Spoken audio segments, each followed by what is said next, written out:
న్యాయస్థానాలు ప్రభుత్వాల విధి విధానాలు లేకపోతే ప్రభుత్వాలకి ఏం పని చెయ్యాలో నిర్దేశించలేవు అంటూ సుప్రీంకోర్టు తాజాగా తేల్చి చెప్పింది. ప్రభుత్వాల విధానపరమైన అంశాలను పరిశీలించడంలో న్యాయస్థానాల పరిధి పరిమితంగా ఉంటుందని సుప్రీంకోర్టు తేల్చి చెప్పింది.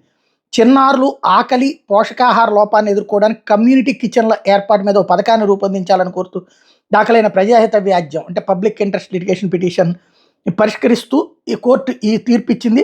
జాతీయ ఆహార భద్రతా చట్టం ఎన్ఎఫ్ఎస్ఏ ఇతర సంక్షేమ పథకాలను కేంద్ర రాష్ట్ర ప్రభుత్వాలు అమలు చేస్తున్నాయని, ఈ విషయంలో న్యాయస్థానాలు ఎలాంటి ఆదేశాలు ఇవ్వలేవు అని తేల్చి చెప్పింది.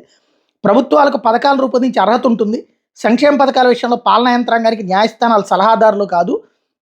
మెరుగైన ప్రత్యామ్నాయం ఉందనే కారణంతో ఏదైనా విధానం లేదా పథకాన్ని అమలు చేయమని న్యాయస్థానాలు రాష్ట్రాలని ఆదేశించలేవు అన్నటువంటి విషయాన్ని తేల్చి చెప్పింది.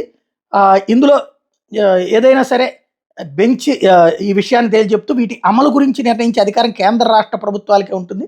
ప్రజల చేత ఎన్నికైన వాళ్ళు అన్నటువంటి విషయాన్ని స్పష్టం చేసింది.